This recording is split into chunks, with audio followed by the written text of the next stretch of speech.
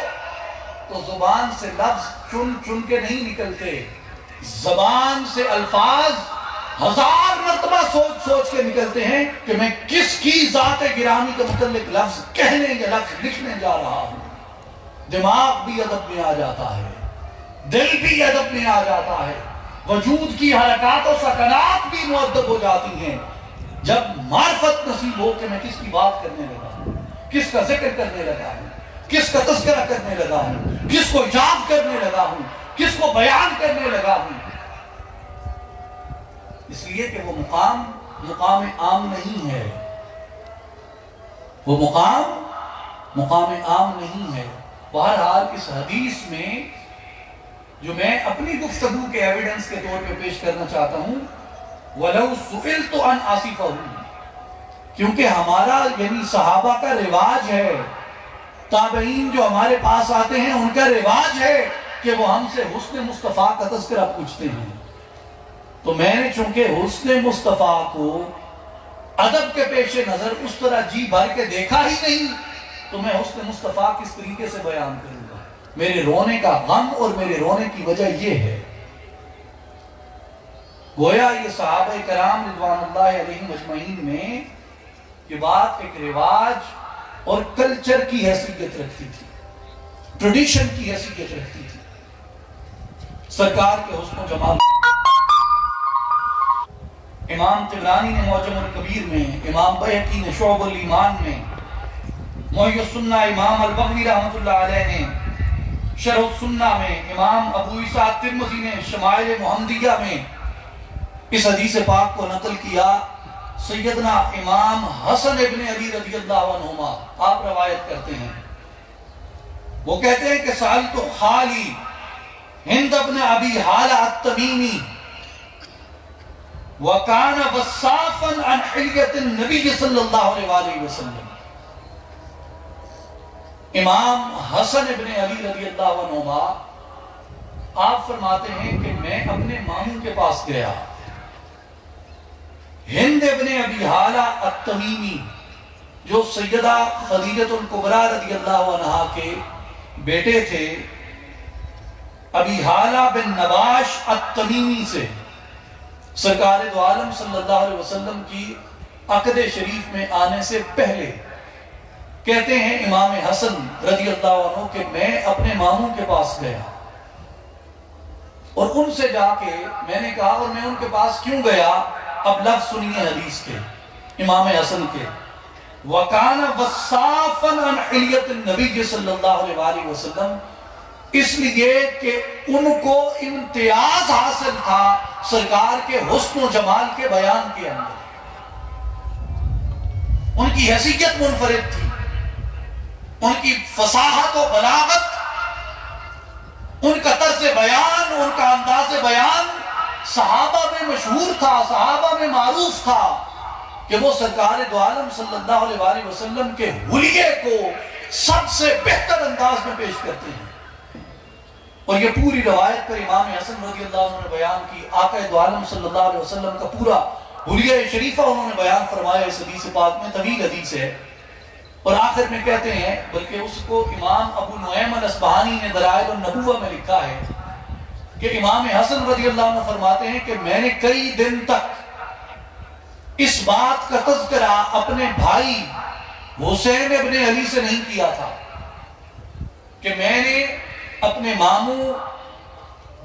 ہند ابن ابی حالہ التمیمی سے سرکار دو عالم صلی اللہ علیہ وسلم کے حسن و جمال کا اور سرکار کے حلیہ شریفہ کا تذکرہ سنا. کہتے ہیں میں نے کئی دن بعد امام حسین رضی اللہ عنہ سے ذکر کیا تو وہ میری طرف دیکھ کے کہنے لگے کہ بھائی جان میں آپ سے بہت پہلے ان سے پوچھ کے آ چکا ہوں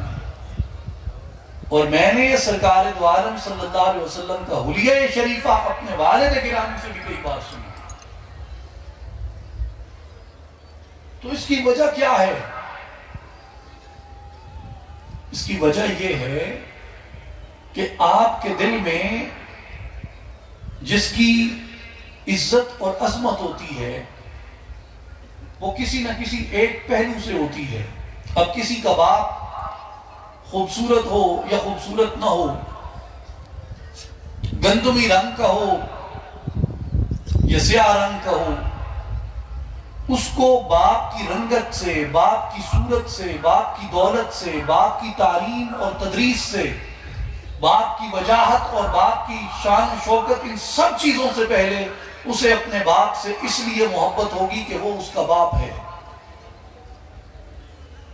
اور یہ ایسی محبت ہے جو شاید اس سے کوئی نہ چھین سکے. لیکن اس کے بعد محبت کے بعد دیگر تقاضے پیدا ہوتے ہیں. جب ایک بیٹے کو یہ معلوم ہو کہ صورت میں اور حسن و جمال میں بھی میرا باپ اپنے وقت میں اپنا ثانی نہیں رکھتا، تو اس کے دل میں اپنے باپ کا احترام اور محبت اور بڑھ جاتی ہے. اور پھر اسے یہ معلوم ہو کہ درس میں، تدریس میں، تعلیم میں، تلقین میں میرا والد یا میرا دادا یا میرا کوئی بھی رشتہ دار وہ یہ فلاں درجہ رکھتا ہے، تو اس کے دل میں اپنے بزرگوں کا احترام اور زیادہ جڑ پکڑ لیتا ہے اور زیادہ مضبوط ہو جاتا ہے. اور جب جیسے جیسے کسی کے آباء و اجداد کا تذکرہ، کسی کے بزرگوں کا تذکرہ اس کے سامنے جتنا زیادہ کیا جائے ان کے حسن کے بیان سے، اتنی زیادہ اس کے اندر رغبت اور محبت اور دلی لگاؤ اور جھکاؤ بڑھتا چلا جاتا ہے. اب یہاں ایک بات سمجھ لیں کہ بعض انسانی مجبوریاں اور بعض انسانی حدیں ہیں، لمیٹیشنز ہیں، کہ ہر باپ میں تمام اوصاف یکجا نہیں ہو سکتے. اس لیے کہ بشر ہے، کسی نہ کسی جگہ پہ اپنے نقص کو ظاہر کرے گا. کہیں تربیت کا نقص رہ گیا تو وہ ظاہر ہوگا، کہیں نفسیات میں کوئی نقص رہ گیا تو وہ ظاہر ہوگا، کہیں روحانی اعتبار سے کوئی نقص رہ گیا تو وہ ظاہر ہوگا، کسی مقام پہ دنیاوی فیصلے میں کوئی نقص رہ گیا تو وہ ظاہر ہوگا، کسی مقام پہ شجرے میں حسب و نسب میں کوئی نقص رہ گیا تو وہ ظاہر ہوگا. کسی نہ کسی بشر میں کسی نہ کسی طرح سے کہیں نہ کہیں سے کوئی نہ کوئی نقص آ جاتا ہے کہ جہاں وہ جلالت شان ایک مقام پہ آ کے رک جاتی ہے. مگر اس فلک کے نیچے، اس زمین کے اوپر، اس کائنات کے اندر اللہ تعالیٰ نے ایک ہستی، ایک وجود، ایک نفس قدسیہ ایسا پیدا فرمایا ہے جس کے حسب و نسب میں کوئی نقص نہیں رکھا، جس کی سیرت میں کوئی نقص نہیں رکھا، جس کی صورت میں کوئی نقص نہیں رکھا، جس کے حسن میں، جس کے جلال میں، جس کے خد و خال میں، جس کی شان و شوکت میں، جس کی ہیبت میں، جس کے فیصلوں میں، جس کی تعلیم میں، جس کی تدریس میں، جس کے لفظوں میں، جس کے بیان میں، جس کے چلنے میں، جس کے بیٹھنے میں، جس کے بولنے میں، جس کے دیکھنے میں کوئی نقص نہیں رکھا. جب ایک امتی کو پتہ چلتا ہے کہ میں ایسی ذات گرامی کا کلمہ پڑھتا ہوں جن کو اللہ نے ہر نقص سے، ہر عیب سے، ہر غلطی سے پاک اور مبرہ پیدا کیا ہے، امتی کی محبت جو فرش پہ ہوتی ہے وہ محبت اپنی رفت میں عرش پہ جا پہنچتی ہے.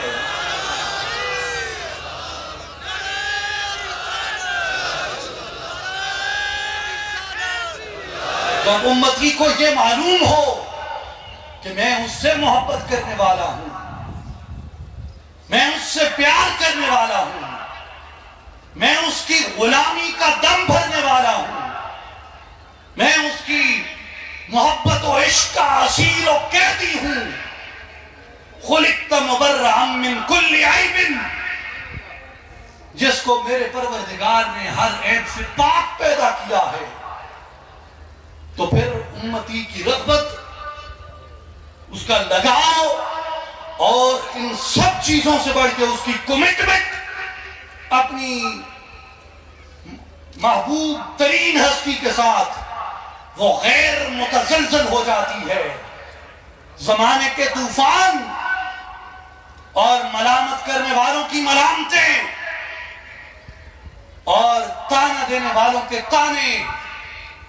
اس کی محبت میں رکاوٹ نہیں بن سکتے. آج میرے بھائی اور بزرگوں، یہ لازم ہے ہمارے اوپر کہ حسن مصطفیٰ کا چرچہ عام کیا جائے، اس لیے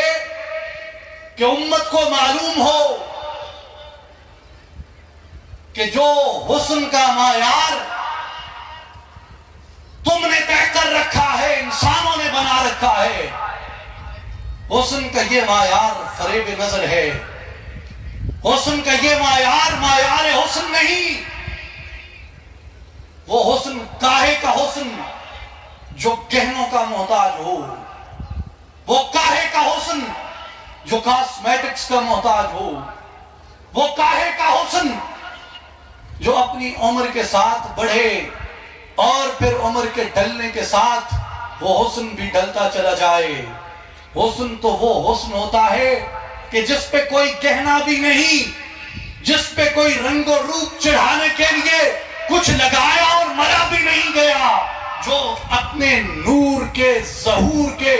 یوم اول سے لے کے اپنی عمر کے گھٹنے اور بڑھنے کے ساتھ وہ حسن اور بڑھتا چلا گیا، اس لیے کہ وَلَلْآخِرَةُ خَيْرٌ لَكَ مِنَ الْأُولَىٰ۔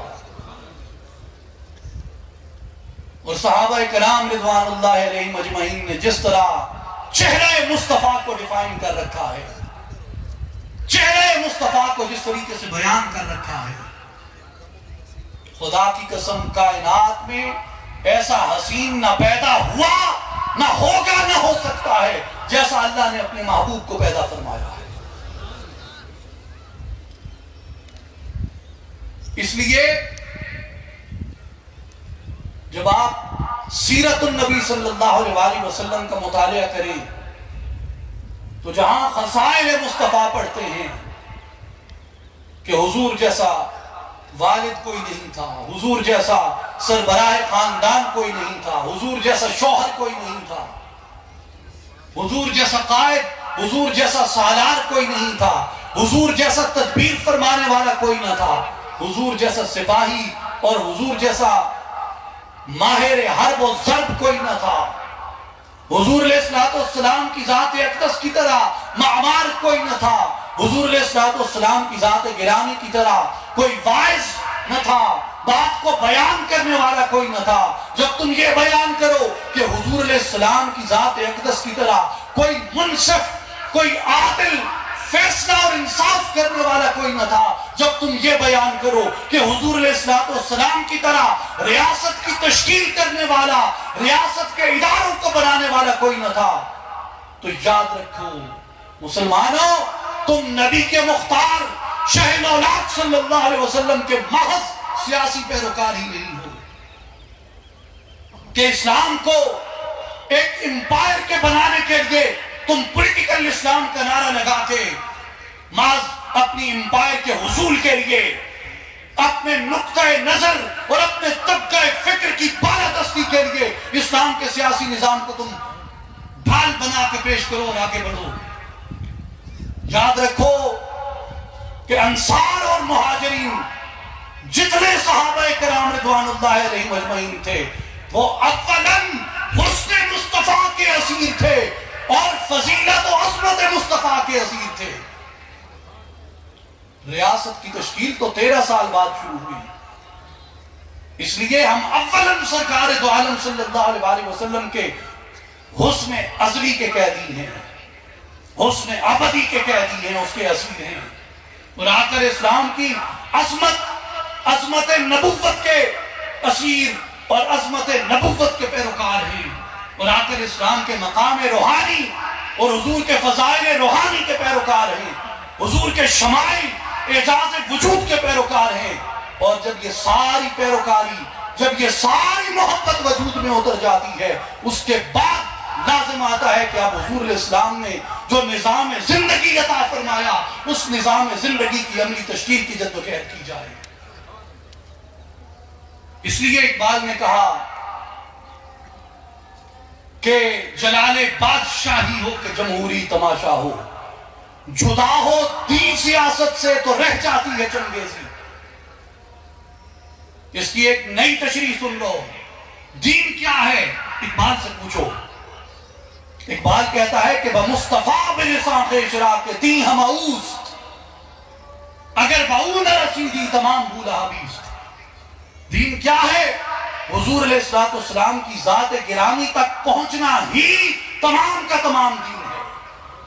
اگر حضور تک نہ پہنچے تو تمام بولا بھی ہے، تمہیں دین کی خوشبو تک نہیں لگی، دین کی کرن نے بھی تمہارے وجود کو نہیں چھوا. آفتاب دین تو دور کی بات ہے. اس لیے سب سے پہلے حضور علیہ السلام کی ذات گرامی سے اپنے اس تعلق روحانی کو مضبوط کرو جس کی بنیاد آخر اسلام کے فضائل اور آخر اسلام کے شمائل پہ ہے. حسن مصطفیٰ کا چرچا عام کیا جائے،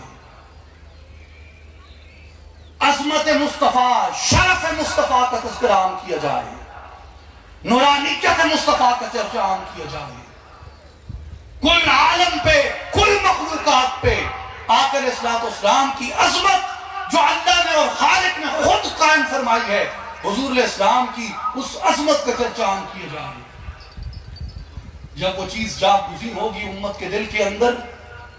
تو پھر کسی کو اکسانے یا کسی کو مشتعل کرنے کی ضرورت نہیں ہے. یہ اپنی کمٹمنٹ سے یہ امت اٹھتی ہے،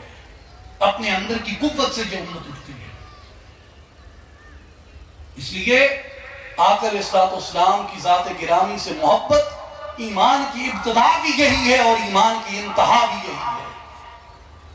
شروع بھی یہیں سے ہوتا ہے ایمان اور ختم بھی محبت مصطفیٰ پہ ہوتا ہے. محمد کی محبت دین حق کی شرط اول ہے. اسی میں ہو اگر خامی تو سب کچھ نامکمل ہے. کہ محمد سے وفا تو نے تو ہم تیرے ہیں، یہ جہاں چیز ہے کیا لوح و قلم تیرے ہیں. محمد کی غلامی ہے سند آزاد ہونے کی، خدا کے دامن توحید میں آباد ہونے کی. خدا نائے سبل ختم الرسل مولا کل جس نے غبار راہ کو بخشا فروغ وادی سینہ. نگاہ عشق و مستی میں وہی اول وہی آخر، وہی قرآن وہی فرقان، وہی یاسین وہی طٰہٰ. بے بسم اللہ اسم اللہ دا اے بھی گہنا بھارا ہوں. نال شفاعت سرور عالم چھٹسی عالم سارا ہوں. حدوں بے حد درود نبی تے جس دا ایک پسارا ہوں. میں قربان تنہا تو باہو جنا ملیا نبی سہارا ہوں. وآخر دعوانا ان الحمدللہ رب العالمین.